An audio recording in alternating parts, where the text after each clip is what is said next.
First at 4, more blue than green showing up on 4 Live radar. We'll tell you what that means for the drive home tonight and tomorrow's morning commute. Karen? All right, Ben, also ahead, the corruption scandal involving the UAW keeps growing this afternoon. We'll tell you about the newest charges against a former higher up. Paula. The DIA says it didn't know what it didn't know 8 years ago when it said no new millages, but they explain why they need one now. Police tase a man while he's holding a baby. Activists want the officers fired. We'll tell you why the department is standing by its actions. All next, first at 4. Live from downtown Detroit, home of WDIV and Click on Detroit, Local 4 News First at 4 starts now. Good afternoon, I'm Karen Drew. First at 4, you know it's coming every year, but the first snow can still be a little traumatic. It may be a few flakes for many for us, but others might see more. So let's get right to Ben Bailey to see how this all plays out. Hey, Ben. Hey, Karen. Yeah, the good news is this system is looking much less impressive than it did yesterday. Nevertheless, there's still going to be some snow out there both tonight and tomorrow. You can see it right now on 4 Live radar. And the bottom sort of tongue of this is starting to rotate through the metro zone. So here in that northeastern corner of Oakland County towards Lake Orion, right through areas of Macomb County north of M59. Just some very light snow right now, mainly flurries and just a hit and miss snow shower. You get north of 69 here, the northern sections of Lapeer and Sanilac County, that snow's a little bit more noticeable. These are the areas, especially later tonight, where we may be seeing some minor accumulations just on grassy surfaces alone, though. And you can see south of that with temperatures in some spots which have reached the 40s.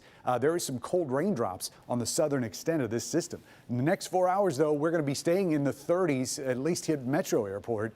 And we're going to keep those clouds around with only just slight chances of light snow south of there. Tomorrow morning's commute could be a different story. We'll run through that. And of course, the bone-chilling cold by the end of the 7-day forecast. Karen? All right, thank you, Ben. Federal prosecutors charged the highest-ranking UAW official yet in the union's corruption scandal.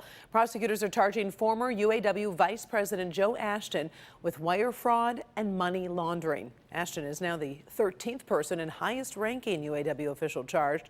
He is accused of running a scheme that involved kickbacks for himself and 2 other UAW associates, including Jeff Petrick, who recently pleaded guilty to related charges. The feds say Ashton made $250,000 as part of the scheme. In response, acting UAW President Corey Gamble says Joe Ashton's actions as set forth in the government's filings are completely inexcusable and violate UAW's long-standing standards of conduct. The UAW remains focused on negotiating and finalizing strong contracts for our members, especially during this round of auto negotiations. There's little debate the DIA is one of the public treasures in the city of Detroit, but financial support for the museum has led to some heated discussions. If you remember, it was back in 2012 the DIA campaigned for a millage and said that request for help would be the last. Local 4's Paula Tutman tells us that's changed now, and it could cost you. You know, I asked several people if they even remembered voting for that millage almost 8 years ago, and they couldn't even remember. But what's so interesting is they know exactly how they would vote now. What costs money? Does paint cost money? Brushes. Today, the opening of a new exhibit at the Detroit Institute of Arts, an exhibit of African American art. But also today, a new ask of property taxpayers living in Oakland, Macomb, and Wayne counties to continue by renewing a 10-year millage 2 years early. If a person owns a house in Oakland or Macomb County that is worth $115,000, they pay $15 every year to the museum. The millage will hit the ballot in March of 2020. Now, keep in mind, a little under 8 years ago, the DIA proposed the millage to stay afloat, promising all the boost would not only keep the doors open, but the art culture available, but that it would also be a single ask, and residents of Oakland, Macomb, and Wayne counties would have free general admission. It was a controversial ask at that time, and not everyone even remembers how they voted. The fact that the millage passed, did it help? Is it going to help again, or will the DIA be fine if we just went back to entrance fees? Including David, who says whether he voted for it or not then, he knows how he would vote now.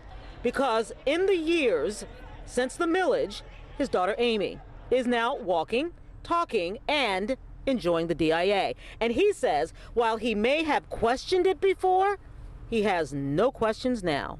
For all the people that will come and check all the arts and all the things that have happened in our past and our history. Even outside the DIA into Macomb County, Peggy says she voted yes once and she'll vote yes again. Yeah, I think it's important. Though she thinks it's too soon to ask. I think they should wait. Keep in mind, this is not an additional millage, but an ask for an extension 2 years early so as not to wait until the last moment to give the DIA leadership the ability to make capital plans well into the future.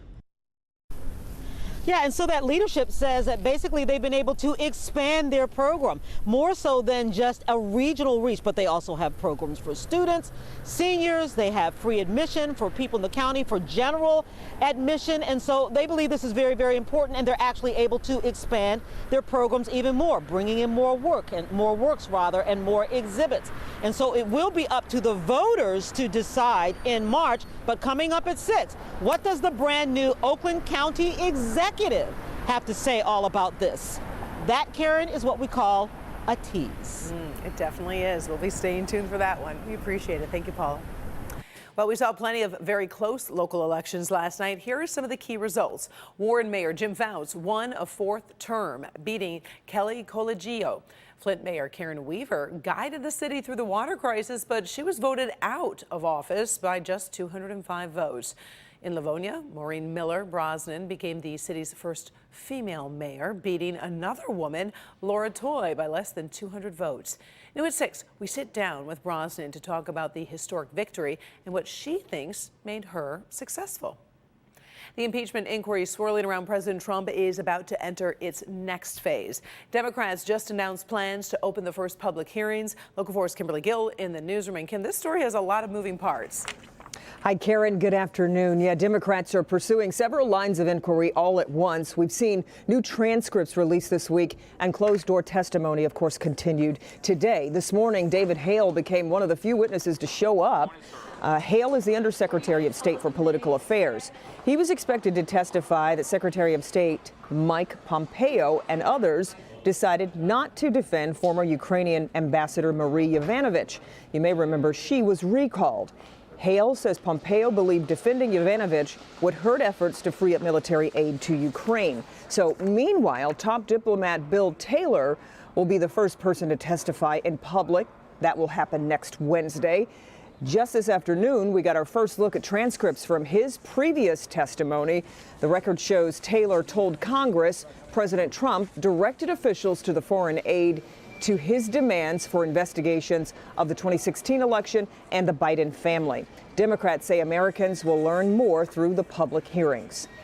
We are getting an increasing appreciation for just what took place during the course of the last year and the degree to which the president enlisted whole departments of government in the illicit aim of trying to get Ukraine to dig up dirt on a political opponent. President Trump denies any wrongdoing or quid pro quo with Ukraine. So, Karen, we've been getting new developments all afternoon, and we'll have more from Washington coming up on the news at 5. Until then, we'll send it back to you in the studio. All right. Thank you, Kim. First at 4, we're also tracking some election results from across America and the possible impact on 2020. Democrats are celebrating the projected victory of this man in a deep red state. Looks like Andy Beshear has upset the Republican incumbent in Kentucky. Now, that's a state that President Trump won by a wide margin back in 2016. Republican Matt Bevin is not ready to concede. In the past hour, he just asked for a recanvass of vote totals. Let's move to Mississippi, where the Republican lieutenant governor has won the race to move up to the governor's office. Tate Reeves is expected to pursue pro-business tax cuts, rejection of entitlement programs, and he's been against Medicaid expansion. He often calls himself Mississippi's fiscal watchdog. The South is no longer reliably Republican. Democrats took control of the Virginia State House for the first time in 2 decades. The Associated Press says suburban voters came out in large numbers to help the Democrats win. All the results are giving both major parties a lot to think about as they gear up for 2020. Still ahead, we're going to talk about the battle for equal pay, and some women are celebrating a big win today. Up first, take a close look at this video. That man tased by police while holding a baby. Some say the officer should be fired. So why is the police department disagreeing? New information on that stunning attack on American families in Mexico. We do have a break in the case and why the area they were driving through is so dangerous right now. First at 4 continues.